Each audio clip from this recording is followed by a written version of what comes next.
12वीं में सावी जैन ने देश में टॉप किया है, तो वहीं शामली की सावी जैन ने 500 में से 499 अंक हासिल किए हैं। सावी जैन शहर में स्कॉटिश इंटरनेशनल स्कूल की छात्रा हैं और आपको बता दें कि यूपी में शामली की सावी ने सीबीएसई 12वीं में टॉप किया है। और सावी जैन हमारे साथ खुद जुड़ चुकी हैं हमारे साथ लाइव। सावी जी, बहुत बहुत स्वागत है आपका और सबसे पहले आपको बहुत बहुत शुभकामनाएं। मैं आपसे जानना चाहूंगा कि आखिर 500 में से 499 अंक हासिल करना कितनी कठिनाई भरी रही, कैसे आपने यह मुकाम हासिल किया और टॉपर होने के बाद कैसा लग रहा है आपको? तो बहुत अच्छा लग रहा है। बहुत खुशी का मौका है जिसको शब्दों में बयां करना बहुत जी। मुश्किल है। ये मुकाम हासिल करना बहुत गर्व की बात है मेरे पेरेंट्स के लिए, जिनको मेरे पर इतना गर्व है, मेरे स्कूल, मेरे टीचर्स, हर किसी के लिए बहुत खुशी का मौका अ, मैं आपके सब्जेक्ट्स भी जानना चाहूंगा कि आखिर कौन कौन से सब्जेक्ट्स थे आपके और एक नंबर से आप कैसे चूक गई? है। तो मेरे पास 6 सब्जेक्ट्स थे: history, geography, English, political science, painting और इकोनॉमिक्स। और मेरे हिस्ट्री में एक मार्क कम रहता है। जी, इसका श्रेय आप किसको देना चाहेंगी?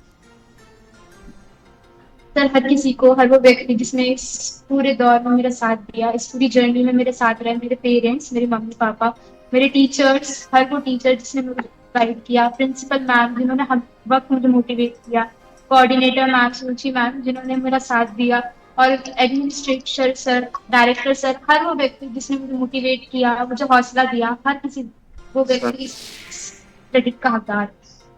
माता पिता का कितना सहयोग रहा आपकी सफलता में? किस तरीके से आपने पढ़ाई की, किस तरीके से आपने जो बाकी काम होते हैं उनसे इतर होकर पढ़ाई में किस तरीके से आपने फोकस किया? अपनी जर्नी को साझा करना चाहेंगी? सर, मेरे मम्मी पापा का बहुत मेन रोल रहा मेरी सक्सेस में, मेरी जर्नी में। जैसे कि मुझे पढ़ाई करनी होती थी, तो मतलब जैसे मुझे 4 या 5 घंटे लगातार पढ़ाई करनी है, तो मम्मी मेरा हर चीज का ध्यान रखती थी, मेरे खाने का, मेरे पीने का, ताकि मेरी सेहत सही रहे, मैं बीमार ना पड़ूं। उसके अलावा ये, अगर मुझे दिन में नींद आ रही है, मुझे रात को उठना है, तो मम्मी खुद मुझे उठाती थी अलार्म लगा के। अगर मेरी नींद जल्दी लग जाए तो मम्मा मुझे उठाती थी। इस तरह वो सपोर्ट करती थी। पापा भी मुझे हर वक्त सपोर्ट करते थे, वो मुझे मोटिवेट करते थे कि हार्ड वर्क करने से सक्सेस जरूर मिलती है, बस हार्ड वर्क कंसिस्टेंट होना चाहिए, बीच में ब्रेक्स नहीं होने चाहिए। अब आगे का क्या प्लान है सावी जैन जी? मैं आपसे ये भी जानना चाहूंगा। सर, आगे मुझे सिविल सर्विसेज ज्वाइन करनी है, आईएएस बनकर। क्या बनना चाहती हैं आप? आईएएस। और ये मुकाम कैसे हासिल होगा, उसके बारे में कुछ प्लानिंग की है आपने? सर, फिलहाल मैंने ये प्लान किया है कि मुझे अभी ग्रेजुएशन करना है, ग्रेजुएशन के साथ मुझे अपनी आगे की तैयारी करनी है, ताकि दोनों चीजें मेरी साथ में रहे और मैं सही एज पर वो एग्जाम लिख पाऊँ। अब किस तरीके का माहौल देखने को मिल रहा है आपके घर में? आने वाले लोगों का तांता लगा होगा, मिठाइयाँ बट रही होंगी। जी सर। मैं आपसे ये भी जानना चाहूँगा कि आपने टाइम मैनेजमेंट कैसे किया, क्योंकि आजकल के युवा जो हैं वो ज़्यादा से ज़्यादा टाइम अपना सोशल मीडिया को दे देते हैं। ऐसे में पढ़ाई कहीं ना कहीं इतर रह जाती है। आपने अपना टाइम मैनेजमेंट कैसे किया?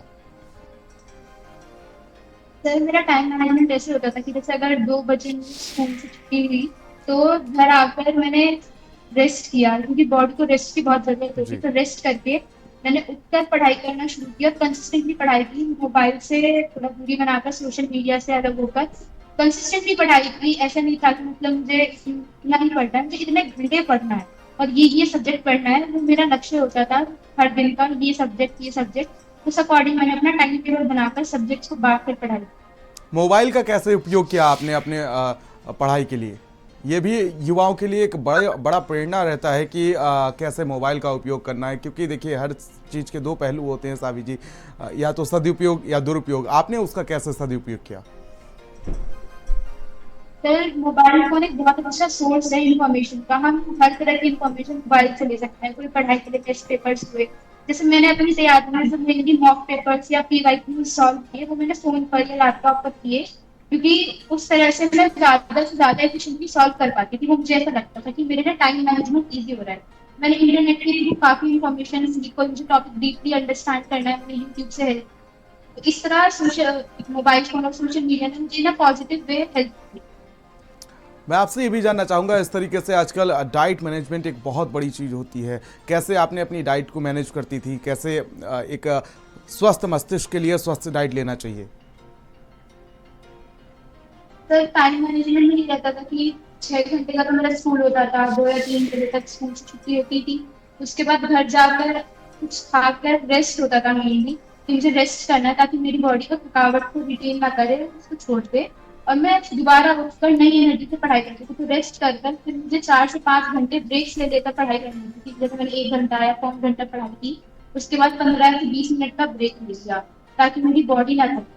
और फिर मैंने दोबारा पढ़ाई करना स्टार्ट किया और मैंने तब तक ही पढ़ाई की जब तक मेरी बॉडी ना थके। अगर बॉडी थक जाती है तो माइंड में कंसंट्रेट नहीं कर पाता, तो मैंने तब तक पढ़ाई की। उसके बाद नींद लेने का सोचा। पढ़ाई को लेकर किस तरीके से मम्मी पापा का साथ मिला? कभी आप पढ़ाई नहीं करती हो तो मम्मी पापा ने डांटा क्या कभी आपको? जी सर, मेरे पेरेंट्स मुझे कहते थे कि मतलब अगर ये हो रहा है कि मेरी थोड़ी कभी कभी बीच में लापरवाही हो जाती थी, कभी कभी मैंने थोड़ा ज्यादा ब्रेक ले लिया, तो वो लोग मुझे कहते थे कि इतना ज्यादा ब्रेक बीच में सही नहीं है क्योंकि इससे टाइम टेबल खराब हो जाता है, खराब हो जाता है। हमारा कंसंट्रेशन जो बनता है वो ब्रेक हो जाता है, इसलिए कंसिस्टेंसी बनाए रखना जरूरी है। आपकी हॉबीज़ क्या क्या है, मैं ये भी जानना चाहूँगा, क्योंकि लगातार पढ़ाई के बाद भी कुछ चीज़ें होती है माइंड को डाइवर्ट करने के लिए। उस समय में आप क्या करती थी? तो जैसे मुझे चेस खेलना थोड़ा काफी पसंद है, मैं अपने भाई के साथ जैसे कभी मुझे फ्री टाइम होता है मेरा मन करता है मैं चेस खेला। वरना मोस्टली मुझे बुक्स, जो एक्स्ट्रा बुक्स है कोई, या वो रीड की, या फिर कोई ऐसा शो देखा, इस तरह से मैंने अपने आप को एंटरटेन किया। हम्म।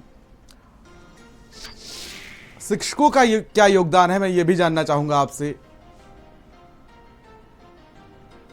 मेरे टीचर्स का सबसे बड़ा मतलब कंट्रीब्यूशन का कार्य है मेरे टीचर्स का है, क्योंकि उन्होंने मुझे हर स्टेप पर गाइड किया। क्लास 11th में एंटर होने से लेकर क्लास 12 में आखिरी तक मेरे टीचर्स थे जो मुझे गाइड कर रहे थे, मेरे साथ थे। वो हर टॉपिक को इतनी डीप में मुझे समझा देते थे और उसके बाद डाउट पूछते थे कि मुझे कोई उसमें डाउट नहीं थे, ताकि वो टॉपिक में कोई भी लूप होल ना रह जाए मेरा, क्योंकि वो लूप होल मुझे आगे जाकर परेशानी दे सकता है, वो अर्जन बन सकता है। इसलिए हर वो लूप होल क्लियर करना बहुत जरूरी था, जो कि मेरे टीचर्स ने किया। उसके अलावा मुझे कंसिस्टेंटली टेस्ट लिए, हर हफ्ते वीकली या हर 3 दिन मुझे टेस्ट पेपर सेंड कर देते थे, उसके आंसर रिपोर्ट होने थे। इस तरह से उन्होंने मुझे प्रैक्टिस में भी हेल्प किया और लर्निंग में भी हेल्प किया।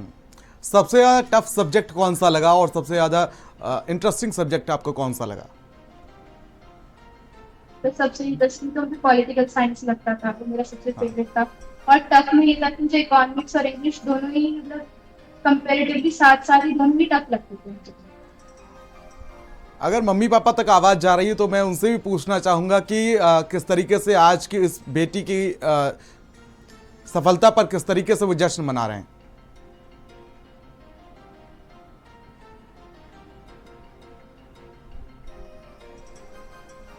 साबी, आपकी मम्मी को आवाज पहुंच रही है क्या?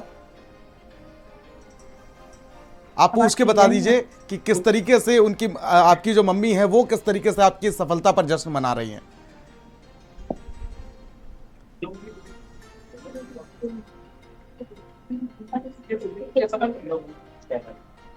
बहुत अच्छा लगा है, मैं शादी का रिजल्ट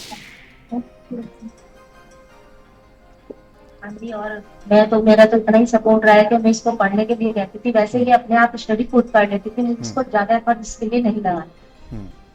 ये स्टार्टिंग से ही अपनी स्टडी खुद करती है, सेल्फ स्टडी की है इसने, और मैं तो सिर्फ इसको पढ़ने के लिए बस मोटिवेट करती हूँ। एक परिवार का योगदान बहुत रहता है किसी बच्चे की सफलता में, चाहे मम्मी हो चाहे पापा हो, दोनों का सफलता में बहुत बड़ा योगदान रहता है। मैं पापा से भी जानना चाहूंगा कि उनको कैसा लग रहा है आज इस सफलता पर।